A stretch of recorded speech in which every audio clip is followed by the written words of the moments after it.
Lalu bagaimana informasi terbaru mengenai pemeriksaan Firly Bahuri? Sudah ada rekan kami Nadila Saleh yang akan mengabarkannya untuk Anda. Nadila, apakah sudah ada informasi terbaru dari Barreskrim Polri?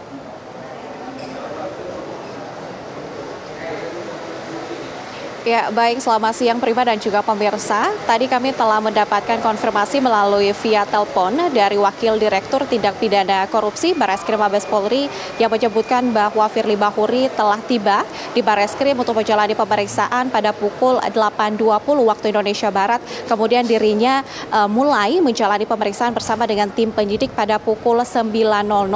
Dirinya hadir bersama dengan kuasa hukumnya begitu. Prima dan juga pemirsa, mengenai apa saja materi pembahasan yang akan dibahas dalam pemeriksaan hari ini dari tim penyidik ke Firly Bahuri, hingga kini belum dapat kami informasikan karena memang sampai saat ini pemeriksaan masih berlangsung. Namun Prima dan juga pemirsa dapat kami informasikan bahwa memang kita ketahui sebelumnya Firly Bahuri telah menjalani 2 kali pemeriksaan. Pemeriksaan pertama ini berlangsung pada tanggal 24 Oktober 2023, kemudian pemeriksaan kedua ini berlangsung pada tanggal 16 November 2023 begitu. Yang mana memang pemeriksaan sebelumnya jika kita bandingkan dengan pemeriksaan saat ini, di pemeriksaan sebelumnya status dari Firly Bahuri masih sebagai saksi. Namun Prima, di pemeriksaan hari ini Firly Bahuri hadir perdana untuk menjalani pemeriksaan dengan status barunya yaitu sebagai tersangka. Penetapan tersangka terhadap Firly Bahuri ini ditetapkan pada tanggal 22 November 2023 kemarin, yang mana memang penetapan ini tentunya telah didasari dengan proses penyidikan yang dilakukan oleh tim penyidik. Kemudian tim penyidik juga telah melakukan pemeriksaan bagi sejumlah saksi yang kami informasikan, dapat infokan ini ada 91 saksi yang telah diperiksa oleh tim penyidik, kemudian ada 7 ahli yang telah diperiksa. Dan tentunya penetapan tersangka dari Firly Bahuri ini juga didasari dengan gelar perkara yang telah dilakukan oleh tim penyidik gabungan dari Barreskrim Mabes Polri dan juga Polda Metro Jaya begitu. Prima dan juga pemirsa dapatkan informasikan juga bahwa berkaitan dengan kasus Firly Bahuri ataupun kasus dugaan pemerasan yang dilakukan oleh pimpinan KPK, pada hari ini pemeriksaan yang dijalani, satu pertanyaan yang akan kita nantikan jawabannya adalah Firly Bahuri telah ditetapkan sebagai tersangka, namun hingga saat ini Firly Bahuri belumlah ditahan. Apakah hari ini penahanan akan dilakukan terhadap Firly Bahuri? Kami akan memberikan update tersebut begitu Prima. Dapat kami informasikan juga bahwa sejauh ini kami telah merangkum sejumlah fakta berkaitan dengan kasus ini. Fakta pertama, ini kita ketahui bersama bahwa tak lama setelah Firly Bahuri ditetapkan sebagai tersangka, kemudian pada tanggal 24 November 2023, tim penyidik ini langsung melakukan pencegahan untuk Firly Bahuri untuk dapat keluar negeri begitu.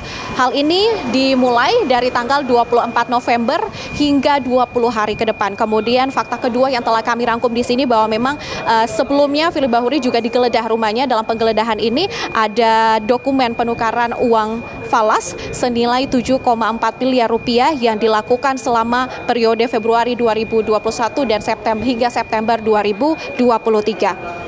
Berdasarkan temuan barang bukti tersebut, ini Firly Bahuri disangkakan pasal 12E atau pasal 12B dan atau pasal 11 Undang-Undang Tipikor Jungto pasal 65 KUHP dengan ancaman maksimal yaitu penjara seumur hidup. Kemudian fakta keempat bahwa terakhir Firly Bahuri tidak terima atas penetapan tersangka yang dilakukan oleh Polda Metro Jaya, yang ditetapkan oleh Polda Metro Jaya, hingga akhirnya Firly Bahuri ini melakukan pengajuan ataupun pra-peradilan yang kemudian ini juga telah dikonfirmasi oleh Pengadilan Negeri Jakarta Selatan yang menyebutkan bahwa sidang perdana dari pra-peradilan Firly Bahuri ini akan dilakukan pada tanggal 11 Desember 2023. Prima, ada 2 pertanyaan juga yang masih mencari teka-teki hingga saat ini. Pertanyaan pertama adalah, hingga kini kasus ini masih berjudul dugaan tindak pidana korupsi yang dilakukan oleh pimpinan KPK. Siapakah pimpinan KPK? Ini juga belum diinformasikan secara pasti oleh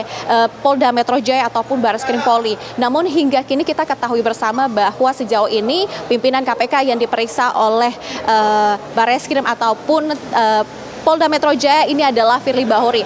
Kemudian pertanyaan kedua ini adalah motif dugaan dari pemerasan ini apa begitu Prima? Hingga saat ini kita belum mendapatkan perkembangan update mengenai hal ini. Tentunya akan kami informasikan terus perkembangan dari kasus ini. Prima, kembali ke Anda. Baik, terima kasih atas laporan Anda. Nadila Saleh melaporkan dari Barreskrim Polri. Ya pemirsa, Koordinator Masyarakat Anti Korupsi Indonesia atau MAKI yakni Boy Amin Saiman hari ini memenuhi panggilan permintaan keterangan oleh Dewan Pengawas KPK. Boy Amin diminta keterangan mengenai kasus dugaan pelanggaran etik yang diduga dilakukan oleh Ketua KPK nonaktif Firly Bahuri. Dalam kesempatan itu, Boy Amin membawa sejumlah barang bukti termasuk salah satunya adalah foto yang menunjukkan kedekatan antara Firly Bahuri dengan Ketua Harian PBSI Alex Tirta. Nama Alex Tirta terseret dalam kasus dugaan pemerasan yang dilakukan Firly terhadap mantan Menteri Pertanian Syahrul Yassin Limpo. Penyidik Polda Metro sebelumnya telah menggeledah sebuah rumah mewah di Jalan Kertanegara 46 Jakarta Selatan yang disebut disewakan oleh Alex Tirta kepada Firly Bahuri.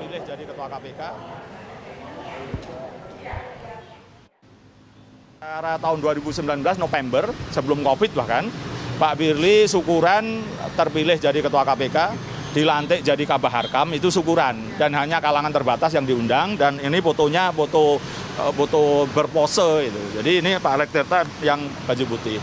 Jadi ini bukti bahwa mereka kenal baik lah gitu. Jadi ini mudah-mudahan didalami apa hubungannya gitu. Karena di sini juga ada beberapa foto yang lain. Kalau bisa didalami lebih baik. Dan ini sebenarnya juga sudah saya serahkan kepada penyidik Polda gitu. Dan rangkaian-rangkaian itulah yang ini mudah-mudahan sebenarnya saya berharap Dewan Pengawas ini lebih cepat dari proses yang pidana. Dulu kan zaman helikopter kartu kuning, saya istilahkan itu. Kalau ini hidup mewah lagi, rumah sewa tambah LHKPN, berarti kan kartu kuning kedua plus itu. Kartu kuning kedua plus itu kan berarti kartu merah. Mudah-mudahan ya maksimal untuk diminta mengundurkan diri karena sanksi terberatnya kan hanya itu, diminta mengundurkan diri.